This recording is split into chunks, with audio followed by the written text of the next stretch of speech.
necesariamente solamente hacer un tipo de manejo de la ventilación como primeros auxilios, sino también ya saber un poco introducirse a lo que se llama trauma, como es el ATLS, ¿no?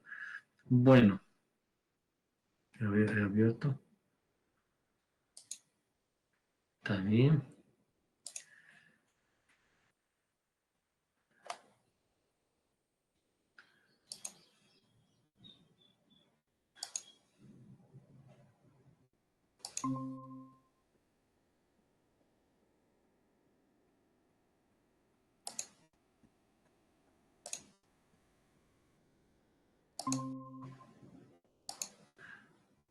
Bueno, ¿se ve ya la imagen? Sí, doctor, se ve. Bueno, empezaremos. Fíjense, un poquito vamos a hablar también del trauma cervical junto con el torácico, tal vez un poco de añadidura para conocimientos generales.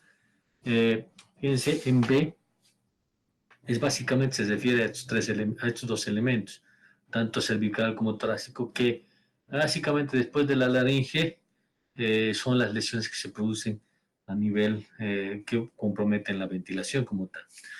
¿Sí?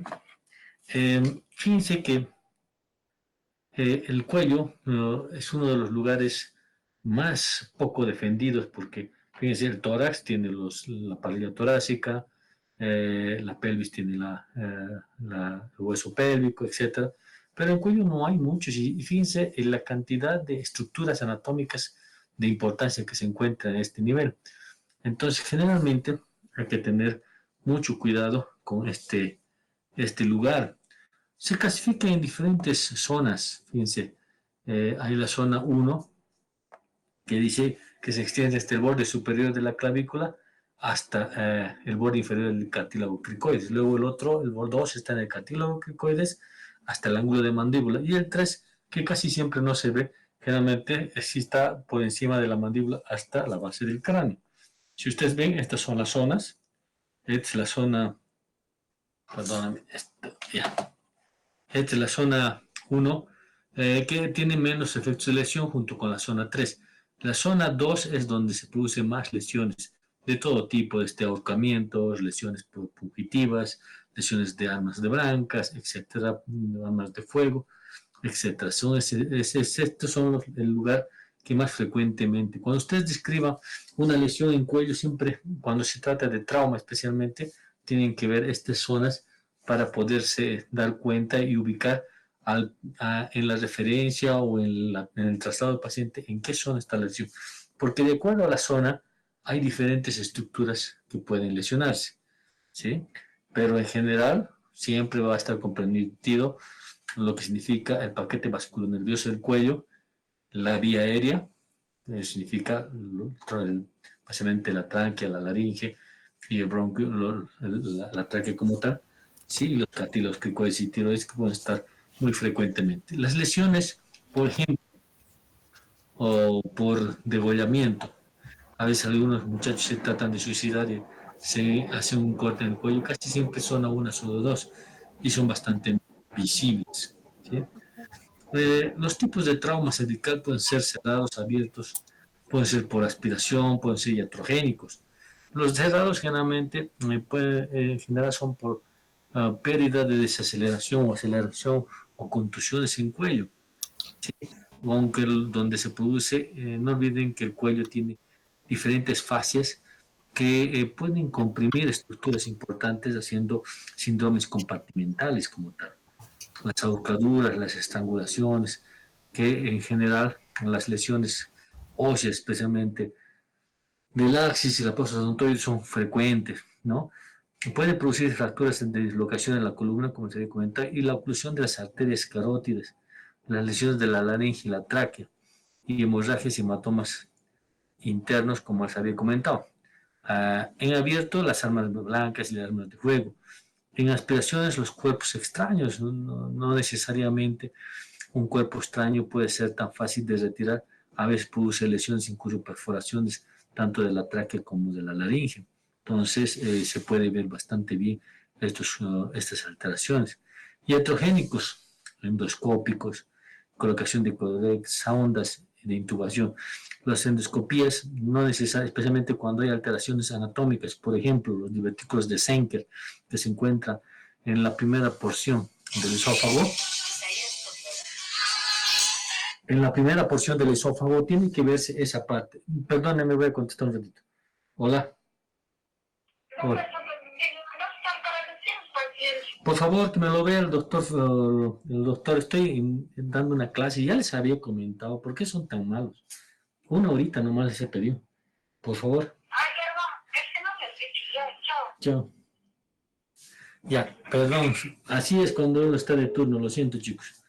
Entonces, se hace esta parte de sondas de intubación, ¿listo?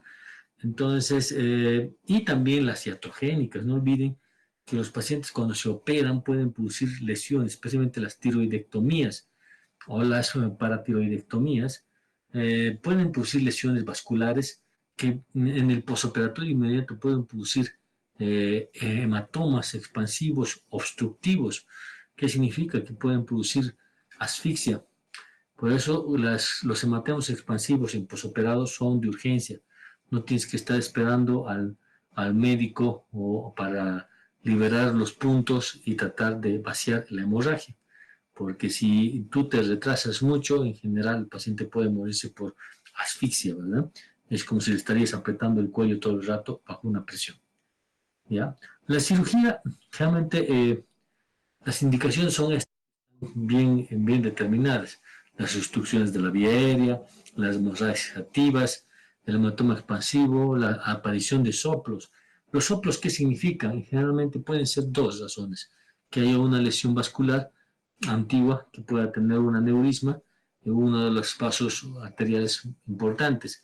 O en lo más frecuente, después de un trauma, tengas un hematoma que esté comunicado con una arteria y son los aneurismas funcionales que normalmente están comunicados. Entonces, a veces esos soplos los puedes escuchar, pero a esos pacientes no les puedes estar tocando en un solo lugar, en un lugar del accidente o en cualquier lugar. ¿Por qué?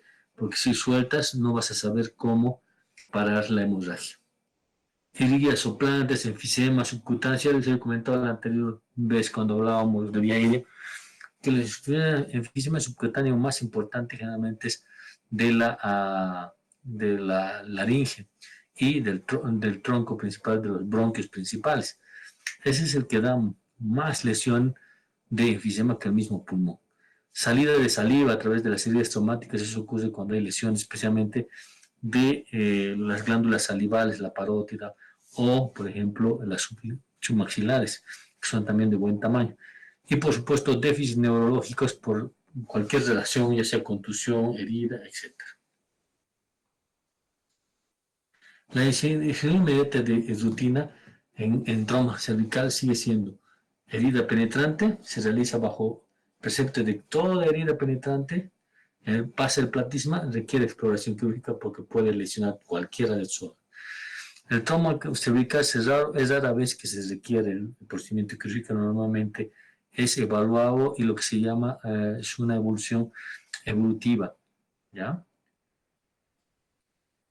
El manejo quirúrgico selectivo es defendido por muchos con las siguientes razones. El porcentaje de exploración son negativos en muy alto en cuello y las decisiones de cuello en casos negativos necesitan ser muy amplias.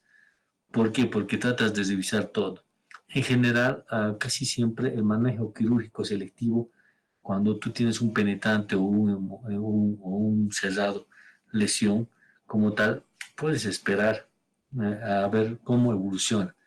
Pero en general va a depender mucho del tipo de lesión, el grado de lesión y la posibilidad de complicación.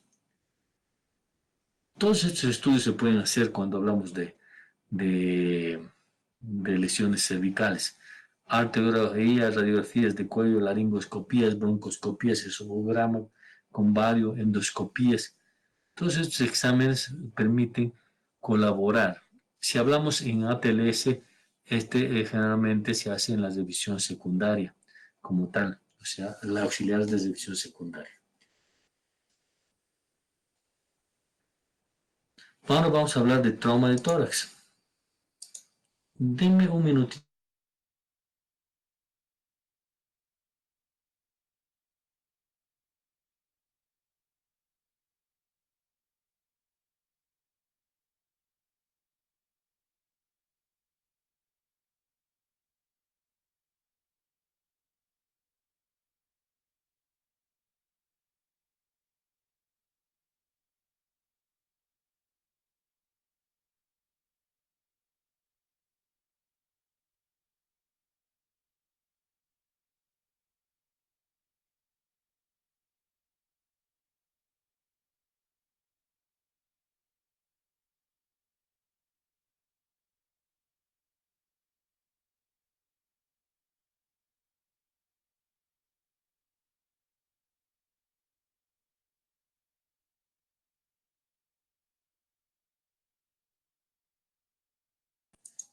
Mil perdones, muchachos. Me, me llamaron de la emergencia. ¿Estamos, Siri, todavía? ¿Todo claro? ¿Hasta aquí el trauma cervical? Sí, doctor. Ahora vamos a hablar un poco de trauma torácico.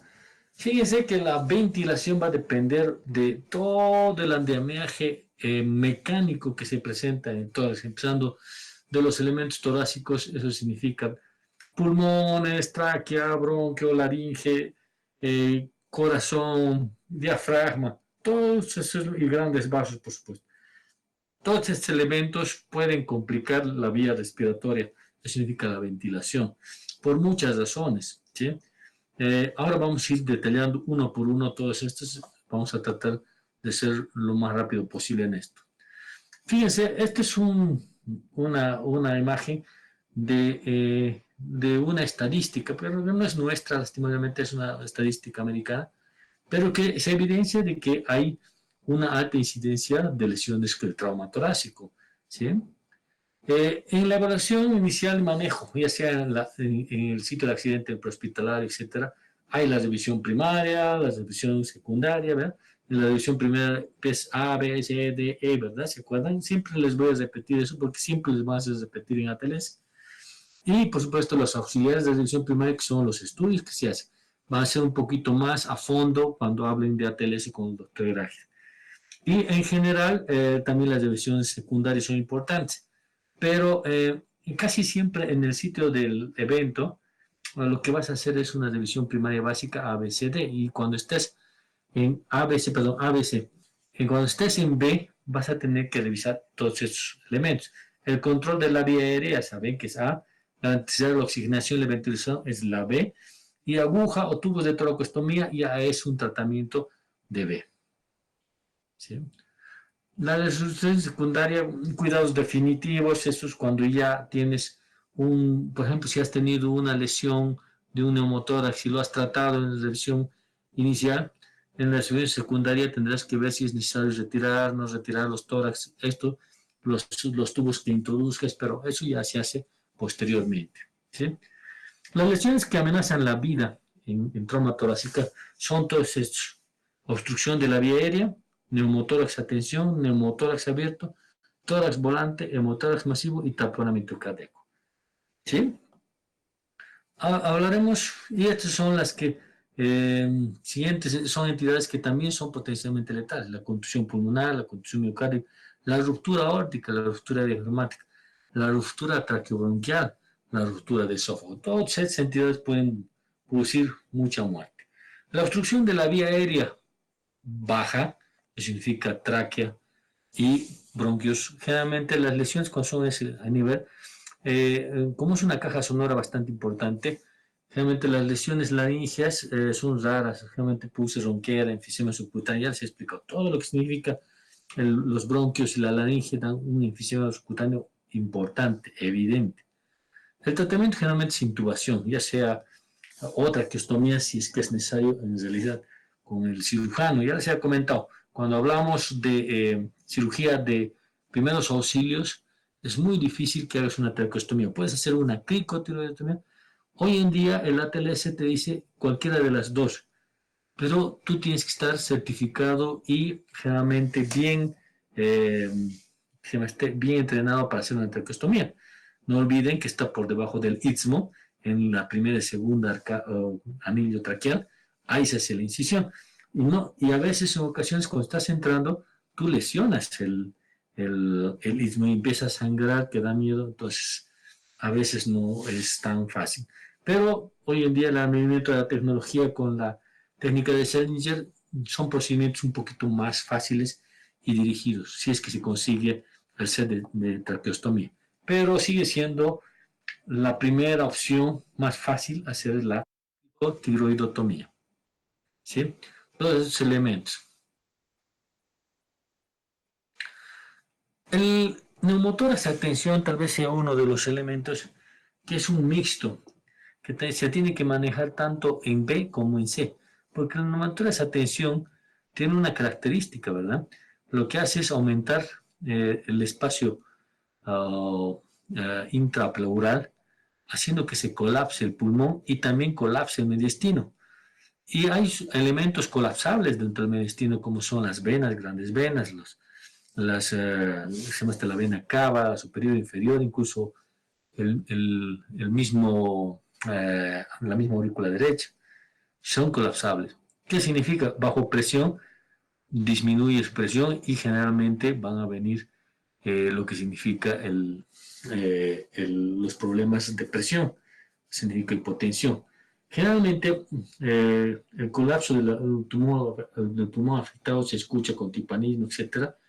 Hay un retorno venoso donde se disminuye, donde van a ver, como está colapsado, no pasa mucha sangre hacia el corazón y ustedes van a ver que hay una irritación yugular evidente. Eso es un indicativo de que hay ¿qué se llama hay una disminución de llegada del componente a nivel del corazón y una ventilación del pulmón contralateral, pues significa que el lado sano que está con dificultad. Y por supuesto estos pacientes están en shock. Si ustedes saben, hay otras alteraciones como la triada de Beck, ¿verdad? Vamos a hablar después de esto. Por eso hay que diferenciar la regurgitación yugular también se puede presentar en el taponamiento cardíaco. Es una emergencia el neumotórax a tensión. Al ser una emergencia, en general, tiene que ser resuelto rápidamente, porque es como un globo o mete aires y no sale. Generalmente casi siempre son lesiones que tienen lesiones abiertas de tórax que tienen efecto de válvula. ¿Qué significa? Como el efecto del pulmón al inspirar meten aire, lo que hace el pulmón es tener una presión positiva intrapleural, entonces saca aire. Pero cuando expira hay una presión negativa. En ese momento entra aire al espacio intrapleural y empieza a aumentar a ese nivel entre el espacio pleural, pero como no puede salir, cada vez que entra se queda, cada vez que entra se queda y eso es un globo que va aumentando. Ese es el problema mayor en el neumotórax a tensión, ¿sí? O el neumotórax hipertensivo. Generalmente es un caso de emergencia porque produce hipotensión, choque, ¿no? Es una de las entidades no vasculares que produce shock, ¿sí? Generalmente en este neumotórax a tensión, el tratamiento básicamente es una descompresión. Tienes que convertir el neumotórax de tensión en un neumotórax abierto. ¿Cómo se lo hace? En general, esto es lo que ven, generalmente entra el aire pero no sale. Entra el aire, entonces va colapsando las estructuras pulmonares, vasculares y cardíacas, ¿sí? Es evidente por la sensación de angustia que tienen los pacientes. Entonces, normalmente lo que se hace en este tipo de pacientes es incluir un, un efecto que es la toracocentesis. Generalmente se prefiere hacer la toracocentesis en segundo espacio intercostal línea media clavicular y en general se usa bránulas de 5 centímetros. A veces no es suficiente porque tienen una efectividad del 50% por el grosor de la pared torácica. Las que te dice la TLS que deberías usar es de 1,8 centímetros por lo menos la aguja, porque tiene una efectividad más del 90% por adentrar. Pero eso es lo único que va a hacer básicamente es volver un tórax simple. O sea que el aire que está a presión va a salir por esa agujita. Pero de igual manera, el tratamiento de fitinio es una colocación de un tubo pleural que se coloca como en todo en el quinto espacio línea medio axilar, ¿sí? Ahí se coloca. ¿Por qué le ponen? Porque los neumólogos a veces usan en casos de neumotórax incluso el segundo espacio intercostal línea medio clavicular como tal, se puede poner un tubo ahí, pero es mucho más complejo. Todas las recomendaciones de ATLS o del BCLS van dirigidas a que lo hagas en un procedimiento que sea replicable, más fácil, ¿sí? Entonces, generalmente el quinto espacio intercostal es el lugar donde va a producir menor lesión especialmente estructuras abdominales. No olviden que al lado derecho está el hígado y al lado izquierdo está el vaso. Si te bajas mucho, cuando hablemos de neumotórax, hemotórax, generalmente a veces los neumólogos hacen el séptimo espacio intercostal, pero a veces puede entrar a cavidad y lesionar. Por eso se pregona siempre el quinto espacio intercostal, línea medio axilar. ¿Sí? Generalmente se introduce el tubo torácico, casi siempre son tubos de más de 30 French, ¿no? Y con esto ya se resuelve. Y por supuesto, el manejo de la lesión. El manejo de la lesión, cuando son heridas penetrantes que ingresa aire, como primeros auxilios, ¿qué deberías hacer? Poner una válvula. Se pone cualquier elemento que pueda obliterar, ya sea un scotch, un pedazo de plástico, que se halle tres lados de este material y deje un lado abierto. La idea es que no ingrese aire, pero trate de salir el aire, igualito que un tórax, un neumotórax abierto. ¿Sí? Bueno, este es el trauma, el tórax hipertensivo, el neumotórax abierto como tal. Luego, el tórax flotante. Fíjense, el tórax volante casi siempre son traumas bien severos, como en esta imagen ven. Son lesiones, frente a los que se accidentan con una contusión importante en región anterior torácica, fracturan casi siempre las costillas de ambos lados y alteran la hemodinamia normal de la ventilación. Entonces, y estos pacientes no solamente al fracturar están lesionando el hueso, también están contusionando tanto el corazón como el pulmón, que son cosas bastante serias, ¿no? Perdón, se me subió arriba. Entonces, el tórax volante requiere una buena ventilación.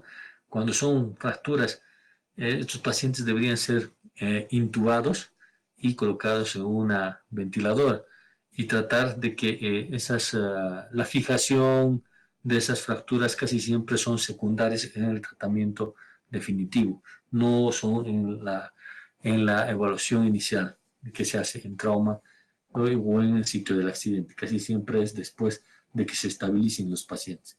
Estos pacientes deben ser ventilados, deben ser intubados, etcétera, para poder ser mejor. Igual que la contusión pulmonar. La contusión pulmonar básicamente es una atrición del pulmón que produce microlesiones en el parénquima pulmonar y que pueden producir incluso cuadros hematomas o pueden ser hemotórax y neumotórax porque pueden lesionar bronquios principales o del diferente lugar del árbol bronquial. Entonces pueden producir no solamente la contusión pulmonar, no puede solamente producir sangrado, o sea, hemotórax, sino también neumotórax. ¿Sí? Sí es importante entender eso. Este es un elemento que tiene que verse bastante bien. El hemotórax masivo es otra entidad que normalmente van a ver. Eso es bien característico en la semiología porque lo que vas a encontrar es mate y abolición de los ruidos respiratorios. Normalmente hay insuficiencia respiratoria porque solamente un pulmón está funcionando, ¿verdad? Ahora, muchas causas generalmente las que se producen.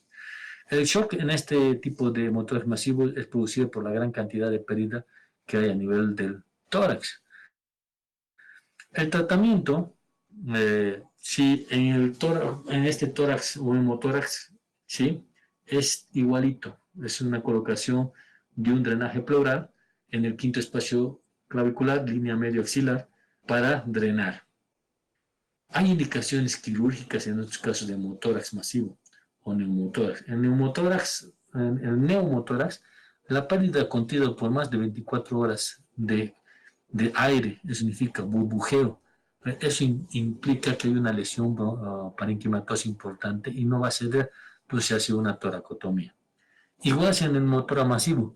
En el motor masivo se puede hacer una toracotomía, especialmente en que generalmente cuando tienes esta indicación, más de 1500 ml de pérdida sanguínea en el primer vacío, o sea, cuando tú colocas el drenaje pleural, te sale 1500 ml. Ese es un indicativo de cirugía vacía, el paciente se va a descompensar, por supuesto, y tiene que compensarlo e inmediatamente entrar a cirugía. O también otra indicación es que pierdas 200 ml en las 2 subsiguientes horas o en las 4 subsiguientes horas, que también es un indicativo de que hay un vaso evidentemente grande que esté provocando sangrado y que no va a parar a menos que entres a cirugía. Ese es un indicativo, ¿sí? Ese es el hemotórax y hay que tener bastante cuidado, especialmente en las autotransfusiones, las transfusiones. Hoy en día con shock, vamos a hablar, la tendencia es, si pierdes sangre, tienes que reponer sangre, ¿no? Esa es la idea hoy en día en cuanto a trauma. Ha cambiado un poco. Antes tratabas primero de usar cristaloides, luego coloides, y recién hacías la sangre porque tratabas de evitar problemas de transfusionales, ya sea de reacción autoinmune o de transmisión infectocontagiosa, ¿verdad? Entonces, pero hoy en día el ATLS y todos los, el ITLS como tal, te pregonan el inicio temprano de transfusiones de sangre, ¿no? Bueno, hay la toracocentesis, ya habíamos hablado, se usa en neumotórax a tensión y básicamente es la descompresión del tórax con una agujita, realmente en el segundo espacio intercostal lineal medio clavicular. La toracostomía generalmente es básicamente la interposición de eh, la introducción, la cirugía como tal de apertura del tórax. Eso ocurre cuando tienes lesiones persistentes de sangrado o aire en el pulmón. Generalmente se hace en el quinto espacio intercostal, son toracostomías laterales. Es muy raro que hagas una toracotomía media.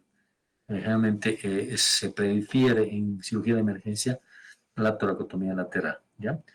Y la toracostomía cerradas, generalmente inserción percutánea del tubo y colocación, inserción de colocación de un tubo torácico como son las pleurostomías o las toracostomías, ¿no?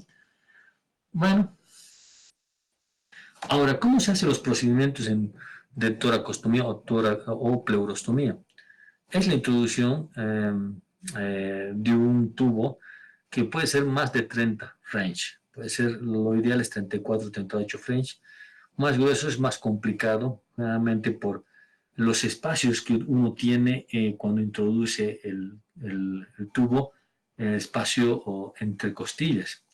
No olviden, la incisión se hace en el borde superior de la costilla inferior. ¿Por qué? Para evitar la lesión de los vasos costales que están por debajo de la costilla, ¿sí? Generalmente se hace una incisión, se introduce casi siempre una divulsión hasta ver a la pleura. Una vez en la pleura, lo que se hace es una dígito exploración. La razón de esto es que en ocasiones muchos pacientes pueden tener sinequias y adherencias y tú, si no te has dado cuenta, vas a introducir el tubo endotraqueal hacia el pulmón y puedes producir lesiones mucho más severas que requieran una cirugía inmediata. Siempre se debe de introducir de esta forma, en forma convexa, pero cuando ya estás adentro se gira y se tiene que dirigir a la parte superior. Generalmente 20 centímetros es lo que de 15 a 20 centímetros deberías meter el tubo endotorácico. La otra opción generalmente es asistida especialmente por tubos, por toracoscopía, que significa introduces un trocar, entras y revisas con el laparoscopio, y ves si no tienes ninguna y le dejas el tubo a través del trocar y retiras y ya está colocado el trocar. Es tal vez uno de los procedimientos mucho más visuales y efectivos en este caso de las lesiones de tórax. Todos van a ir a un mecanismo de sello de válvula. El que más conocemos es el sello de agua, que básicamente el tubo del tórax llega a un tubo que se introduce por debajo del agua y otro tubito que está sellado por la asepsia que sale el aire, ¿sí? Porque si tú le pones cerrado esto y entra aire no va a salir, pues va a salir un tubo cerrado nomás. Entonces, generalmente es la idea. Generalmente se pone de 250 a 300 ml de solución para mejorar la presión hidrostática en este tipo de tubos. Hoy en día se puede usar este tipo de frascos dobles con aspiración secuencial, especialmente cuando tú tienes procedimientos donde hay pus en piernas, etc. ¿Sí?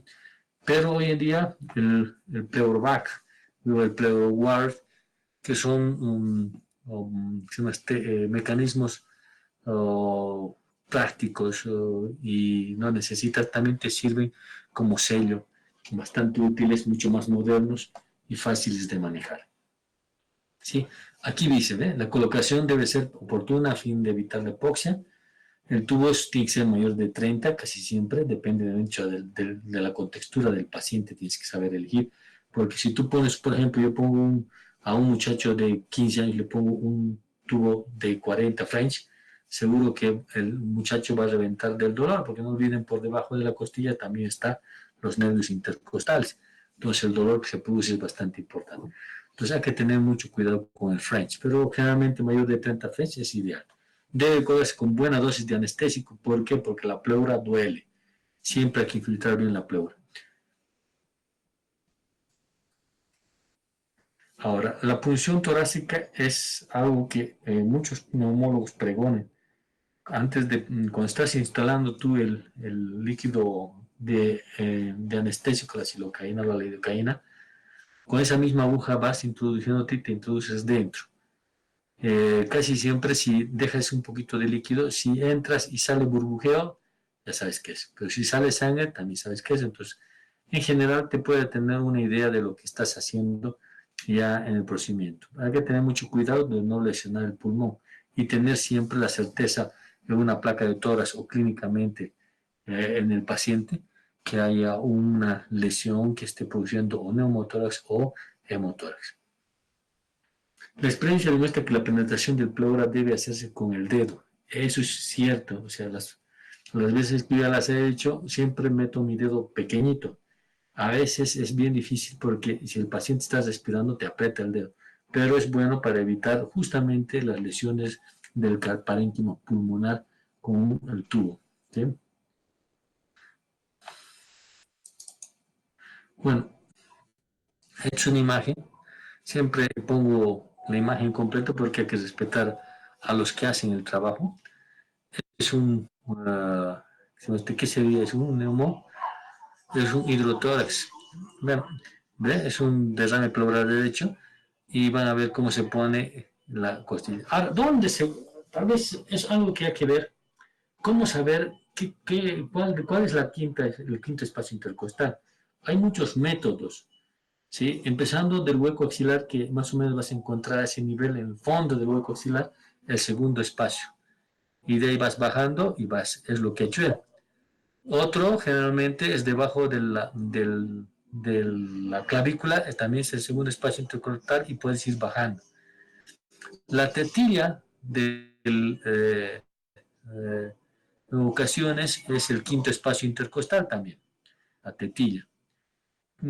Pero el problema de la tetilla es que a veces en mujeres y en viejitos puede estar alterado por la flacidez, entonces no son tan congruentes. La escápula está en el séptimo espacio intercostal. Entonces, si encuentras la escápula, te diriges hasta el quinto espacio, ese es el séptimo. Te subes 2 espacios y estás en el quinto espacio intercostal.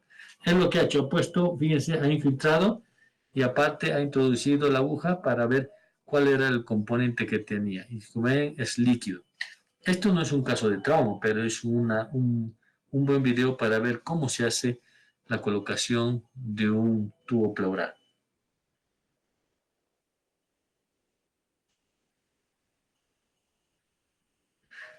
Hay muchos métodos para poder colocar. Uno de los métodos es tratar de hacerlo lateral para que el paciente expanda los espacios intercostales. O cuando están echados, tratar de levantar el brazo para que ese espacio también se eleve. Siempre tienen que infiltrar muy bien la pleura porque es lo que más duele. Ahora está divulsionando hasta llegar a la pleura. En ocasiones con la misma pinza puedes introducirte, y después recién empezar a la evaluación digital. Él directamente lo ha abierto. ¿Ya? ¿Vieron? Siempre es con el meñique. Yo personalmente hago el meñique porque los dedos gorditos a veces no entran. Esto es un guiador. Normalmente a veces es complejo usar el guiador. Mejor es usar la pinza, como a introducir la pinza igualito, pero junto con el tubo pleural.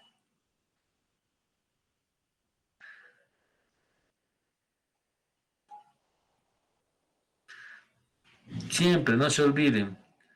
Hay que fijar al sello de agua, pero al tubo que está debajo del agua para que no haya problemas de cierre de la válvula. Y siempre fijen el tubo porque a veces se retira. Entonces le haces un flaco favor si vas a hacer eso. Esto es una pleurostomía que se hace normalmente. ¿Ya? En trauma es más evidente que es más difícil porque el paciente está agitado, ansioso o está en choque, ¿no ve? Entonces son condiciones, el paciente ahorita está tranquilito, es un desame pleural, pero está tranquilito. Pero cuando hablamos de un paciente en trauma, sí es más complejo la introducción de este tipo de troques. ¿Listo? Bueno, otro elemento que tienen que ver es el taponamiento cardíaco, otra emergencia que es re importante, ¿sí? Altera la presión arterial, básicamente choquea, hay irritación yugular y los tonos cardíacos apagados. ¿Qué significa? La presión arterial, al no haber un colapso de las venas, porque hay un espacio pericardio que se distiende y está apretando a lo más compresible que son las aurículas, no deja que entra a las aurículas la sangre y tampoco hace que los ventrículos sean efectivos en su contracción. Entonces, de esa manera, la poscarga, es la presión arterial cae y la precarga aumenta, significa las venas del cuello se distienden porque hay aumento de la presión venosa de retorno, por eso hay irritación yugular. Y los tonos cardíacos apagados, ¿por qué? Porque hay líquido que no te permite escuchar al corazón. En general, esto se llama la triada de Beck y estas son las características que solamente al ver estas tres características tú tienes que darte cuenta que hay una alteración del pericardio. No olviden que la actividad eléctrica sin impulso hay que tomar en cuenta, significa que ya hay un, un taponamiento cardíaco muy evidente, ¿sí? Así se ve. Alguna vez han dicho, algunos antiguos decían, una copa de champán al revés. Sí, eso es lo que se ve, ¿ya? Esto es una pericardiocentesis. La característica de la pericardiocentesis, no se olviden, que es introducir, hasta escuchen esto. La vía es entre el espacio sifocostal del lado izquierdo, ¿sí? Ahí es donde se funciona. Y se hace el direccionamiento de la aguja generalmente hacia la punta de la escápula. Eso es para darte cuenta dónde tienes que ir.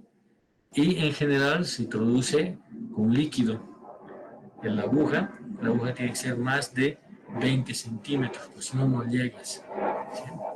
¿Sí? Y casi siempre se debe de realizar bajo vigilancia electrocardiográfica.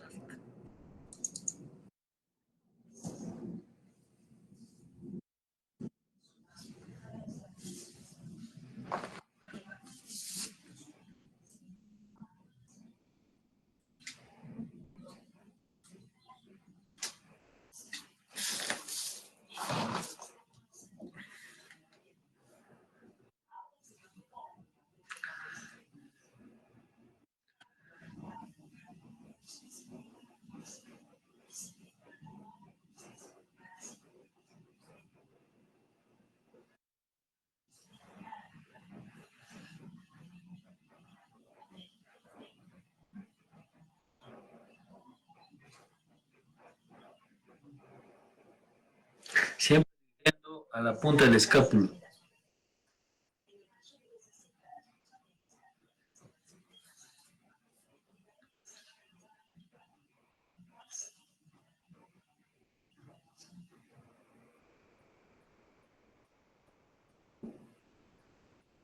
Hoy en día con la guía ecográfica, y casi todos los hospitales lo tienen, son de más seguridad la introducción de estos procedimientos. Y una vez introducido, puedes tú dejar un drenaje eh, persistente para, en vez de que sea solamente una pericardiocentesis, una pericardiostomía guiada por.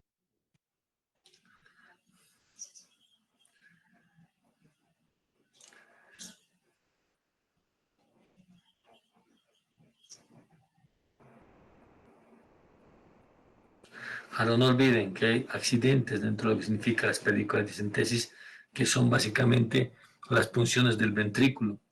Son lesiones bastante complejas, incluso en ocasiones requieren procedimientos de toracotomía lateral para resolver este tipo de lesiones, ¿no?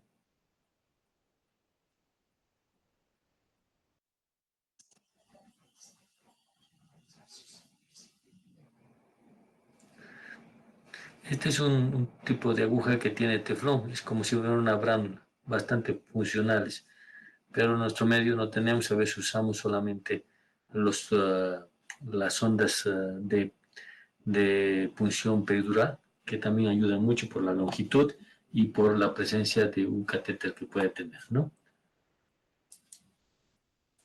Y la TLS hoy en día está pregonando lo que significa la ventana pericárdica, que no es más que una incisión justo en el espacio que estábamos comentando, sifocostal izquierdo, se incide hasta llegar al pericardio y dejarlo abierto, ¿sí? Con un drenaje importante.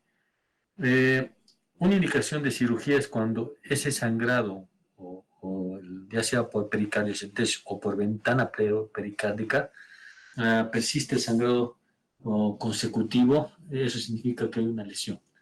A ver, vamos a ver este. Tiene que tener mucha habilidad y experiencia para poder encontrar esta ventana pericárdica. No es tan fácil.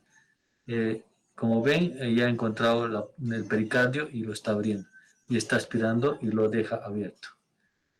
¿Se dan cuenta cómo el corazón está latiendo y está vaciando? Este es un desame pericárdico que no tiene nada que ver con el trauma, pero que es el mismo procedimiento cuando se trata de un taponamiento cardíaco por, por problemas de sangrado en general.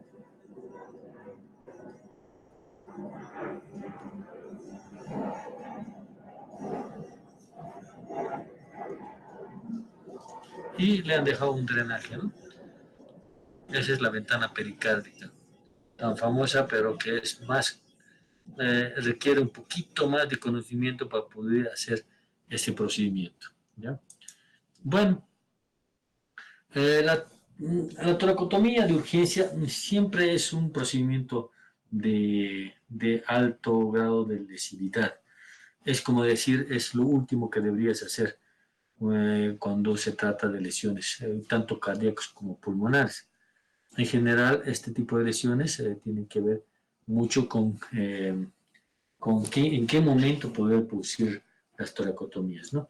Ya habíamos hablado en neumotórax y neumotórax, son esas tres características, y cuando hay lesiones cardíacas profundas o penetrantes que también se tienen que revisar.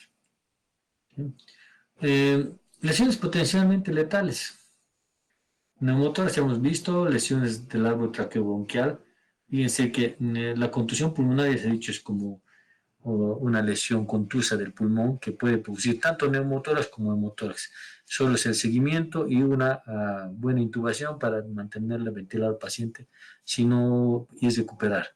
Las lesiones del árbol traqueobronquial, ya sea por penetración o por lesión contusa, son difíciles de manejar, requieren cirugía definitiva después de la revisión secundaria. Las rupturas traumáticas de la aorta, bueno, estas son complejas porque en general cuando hay más de un gran porcentaje son las muertes que ocurren en el sitio del accidente, porque una lesión importante casi siempre no aguanta en llegar a un hospital, ¿no? Y las lesiones traumáticas de diafragma, ya las había comentado en las primeras clases, que en ocasiones hay lesiones diafragmáticas agudas que producen insuficiencia respiratoria al paciente porque se entra todo el contenido intestinal dentro del tórax, pero en la mayoría de las veces son lesiones crónicas que a la larga hacen hernias diafragmáticas. Y las heridas transfixantes de medicina científica, como este señor, penetración de cuerpos extraños dentro. No olviden, en primeros auxilios, como en todo, toda herida de este tipo no se moviliza, se fija y así tiene que llegar a la emergencia. No sean muy ocurrentes para retirar este tipo de cuerpos extraños de ninguna parte. ¿Sí? Esto ya habíamos hablado, neumotórax, la contusión pulmonar, la lesión traqueal. Y esta es la ruptura traumática del costo. Estos son signos que implican la lesión de la aorta. No olviden que la aorta tiene un elemento de sujeción, ¿sí? Es el ligamento arterioso. Es donde es el lugarcito donde se lesiona. Y todos estos elementos son radiológicos, el hinchamiento de la franja paratraqueal, el hinchamiento de interfaces paravertebrales, las fracturas de primera y segunda costillas y el omóplato, no olviden, las fracturas de estas dos costillas y el omóplato, eso implica una lesión de desaceleración muy importante. Cuando tú tienes este tipo de lesión, primera y segunda costilla y omóplato, tienes que tener siempre cuidado de que no haya una lesión arterial o contusa de órganos intratorácicos. La obliteración del espacio pulmonar aorta, depresión del bronquio izquierdo, ensanchamiento del mediastino. El bronquio izquierdo no olviden que es medio horizontalizado. Cuando hay un hematoma, se va a bajar. Desviación del esófago, hemotórax izquierdo, obliteración del botón aórtico y desviación de la tracción. Todas esas son las características que se produce en una lesión de aorta. No olviden que la lesión de aorta, una vez diagnosticado, es de inmediato manejo quirúrgico. No puedes manejarlo así. Si te das cuenta de eso, tienes que mandarlo rapidito al hospital y un especialista en tórax tendrá que entrar a revisar y tratar de solucionar, porque no es tan fácil cuando se rompe la aorta. Las rupturas diafragmáticas ya las he comentado, pueden ser penetrantes, pueden ser cerradas, generalmente en traumas contusos siempre son cerradas, pueden ser agudas y crónicas. ¿Sí? Bueno, la inestabilidad hemodinámica en todo este tipo de lesiones, siempre aquí viendo. Siempre el ATLS y el ITLS, que es de la International Sociedad de Cirujanos, pregona la revisión circular. ¿Qué significa? Ya les había comentado hace algunas clases, que siempre que empieces con A, B, C, D, E, antes de pasar a la revisión secundaria, otra vez empiezas a revisar A, B, C, D, E. Eso te permite ver que el paciente se estabilice totalmente. ¿Ya? Bueno, esto es todo lo que hemos hablado sobre el trauma. ¿Listo? Y en general, es común en politraumatizados tener lesiones torácicas, ¿sí? No es tan poco frecuente. Las lesiones que ponen en peligro la vida, ya les he dicho, son situaciones que tienes que estar siempre en la cabeza y buscando. Siempre buscando enfisema, siempre buscando neumotórax, hemotórax, taponamiento cardíaco, todas estas cosas tienes que ir viendo. Si tienes shock, ya tienes que ir ver si no es una hemotórax a tensión o es un taponamiento cardíaco, o hay una pérdida adicional de sangre en otra parte de la economía del humano, ¿no? Y todo implica un desarrollo de habilidades. No olviden que lo más importante es tener conocimiento. Luego de eso ya se puede hacer lo demás. La monitorización constante es muy importante en trauma torácico. Ahora, ya les he comentado, el manejo en el sitio del accidente es básicamente tratar de ventilar al paciente. Si hay paro respiratorio, boca a boca, boca a nariz, pero si no, si tienes ambulancia, ya tendrás ambú, empiezas a ventilar bambú, pero si tienes un neumotórax o un hemotórax, si tienes un habitáculo o una ambulancia tipo 3, seguro que tienes un tubo torácico, le introducirás el tubo torácico y de esa manera disminuirás la morbilidad de ese paciente. Siempre que tú sepas manejar bien la colocación de estos tubos. Pero sí tienen que tener una idea general, porque en ocasiones ustedes pueden salvar la vida de un paciente antes de llegar a un hospital. Bueno, eso es todo el día de hoy, chicos. Me he tratado de apurar porque están llamándome de emergencia. Entonces, alguna pregunta respecto a este trauma torácico. Ya se había comentado, todas estas diapositivas se las voy a cargar al Classroom y lo pueden revisar sin ningún problema. ¿Ya? ¿Preguntas? Hola, hola, hola. ¿Alguien me escucha? Se cortó. No, doctor, ninguna pregunta. Ya, chicos. Entonces, muchas gracias por escucharme. Nos vemos el día lunes. Por si acaso hay que avisar al doctor Grajera, el martes ya tiene que empezar él. ¿Listo? Ya estamos cumpliendo los tiempos que nos han dado la universidad. Un gusto escucharlos. Chao, chao. Muchas gracias por haberme atendido. Gracias, doctor. Gracias, doctor. De nada, a ustedes más bien por escucharme.